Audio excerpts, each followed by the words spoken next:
Learn English through Stories D55 PDF. Adapted and modified by Kulwant Singh Sandhu. Contents: 1. The Red Rice Granary. 2. The Real Jewels. 3. Donation and Charity. 4. Grammar page. 1. The Red Rice Granary by Sudha Murty. Every year, our country has to face natural disasters in some form. It may be an earthquake in Gujarat, floods in Orissa, or a drought in Karnataka. In a poor country, these calamities create havoc.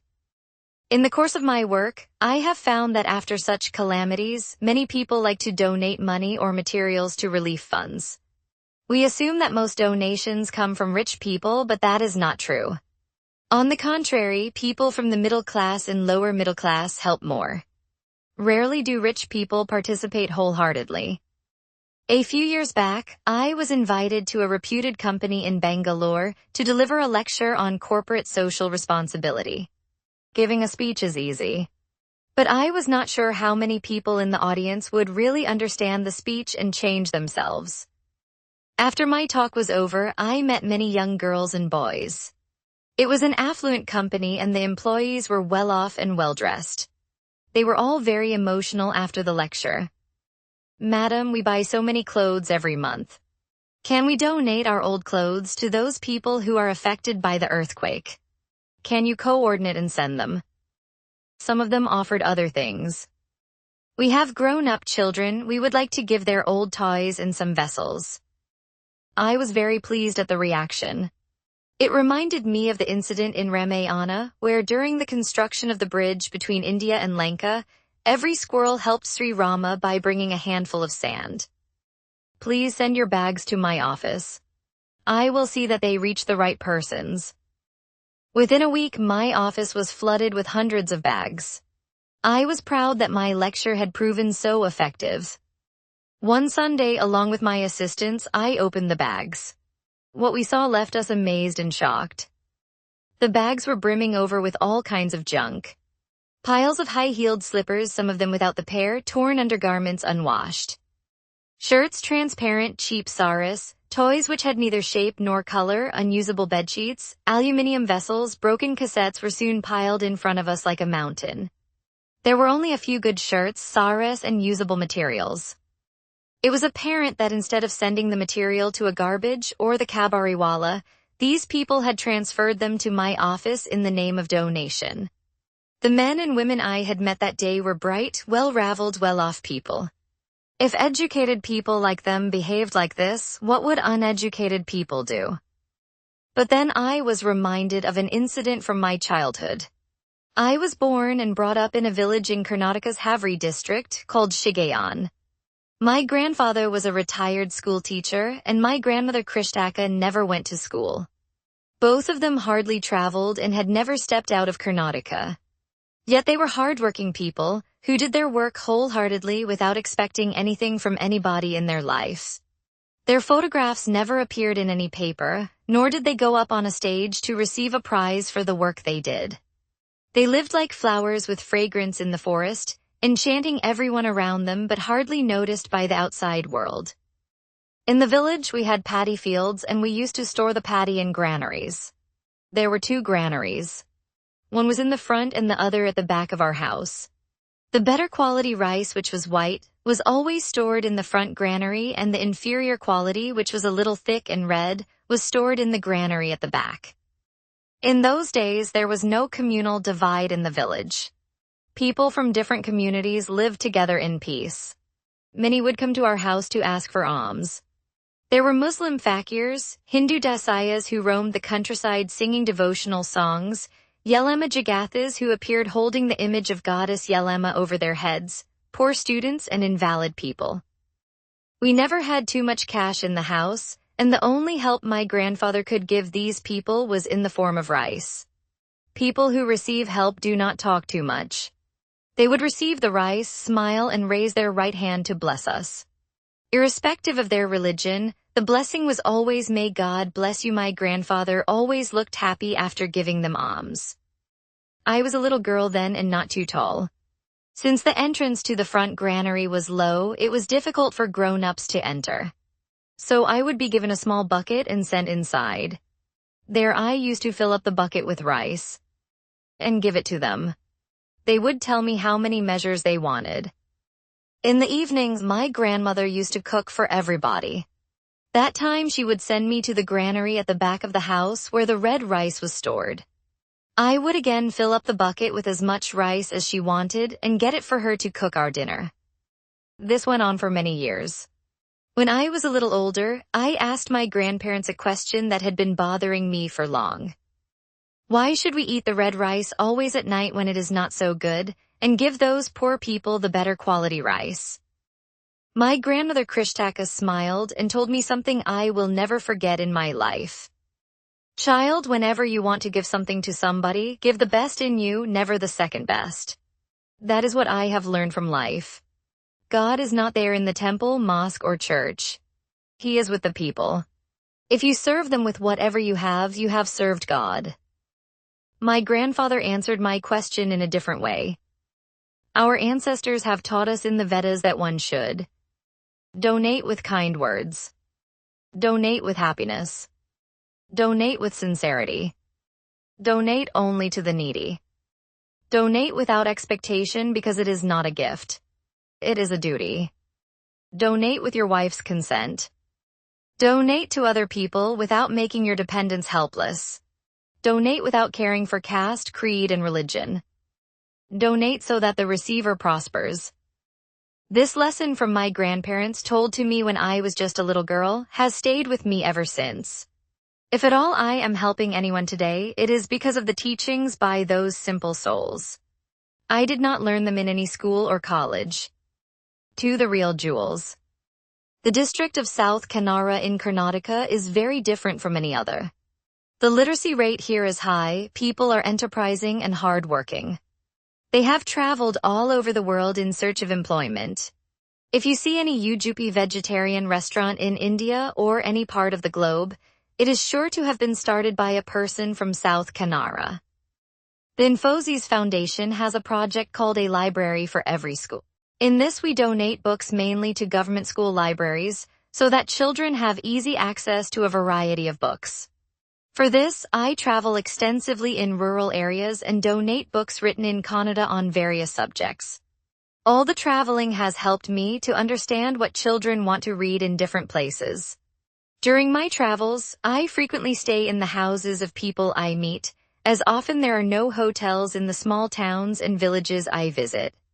Most of the time I stay with the family of a teacher from the school I am visiting.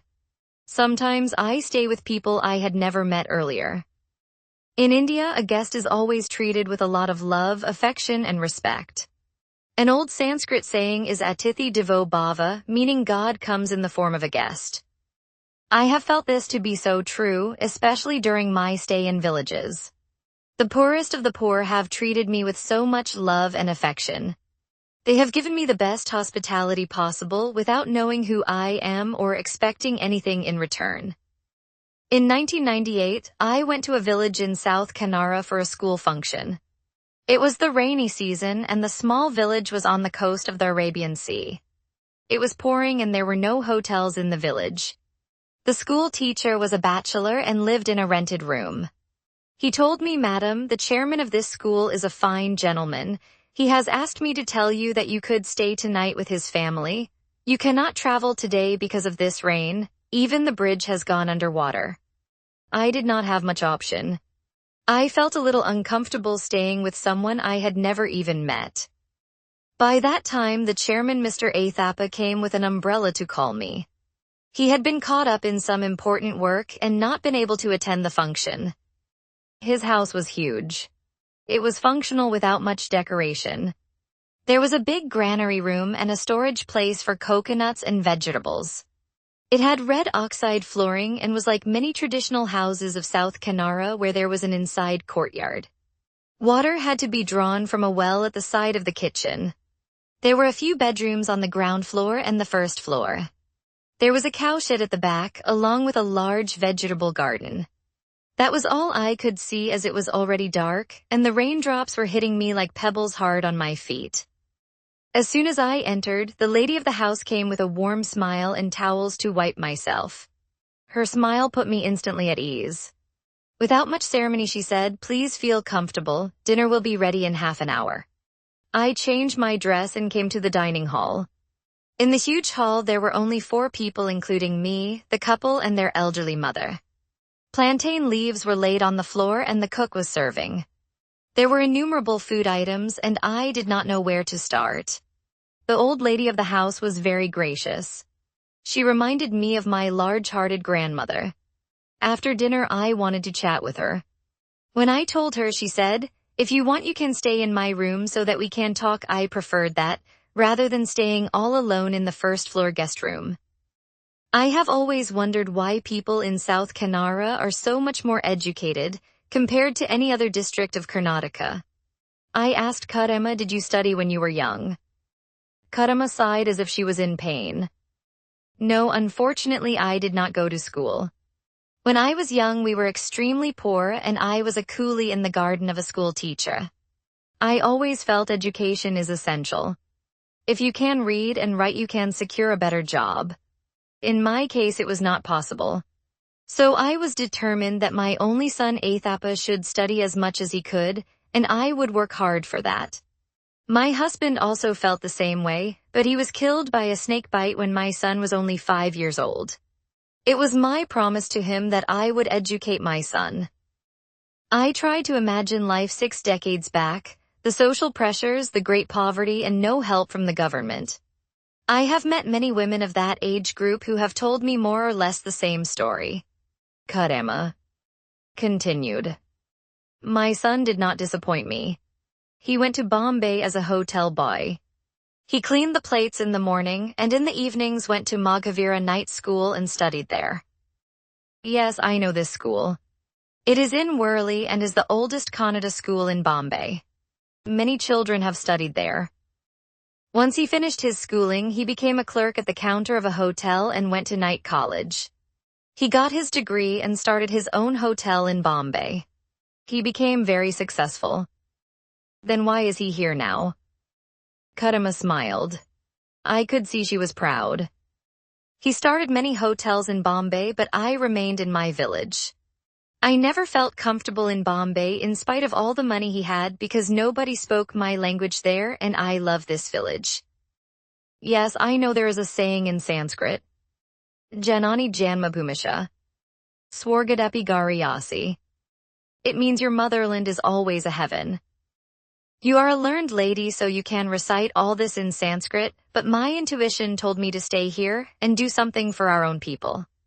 My son became very wealthy and handed over his business to his son. He is now 65 years old and 10 years back he returned to his village. How does he spend his time? I could understand the old lady not wanting to move out of her home, but I was unable to understand how a busy, successful person like Athapa could retire to this God-forsaken sleepy village. When he became rich, my son asked me, "Amma, I have earned so much wealth. I want to know what you want. I remember you sold all your jewelry for my fees in college. You had only 1 meal so that I could have 2.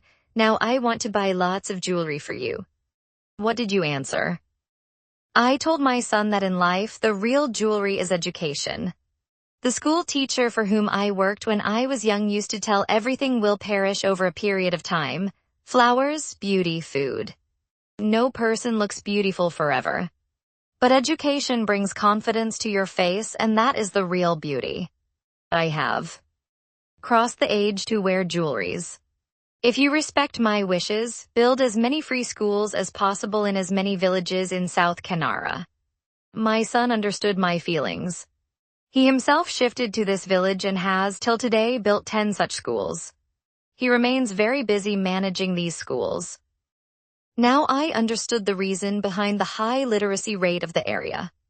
Women like Karama had not studied, but they had understood the importance of good education. They had insisted their children go to school. It is certainly true that if one man studies, only one person is educated, whereas if one lady studies, the entire family is educated.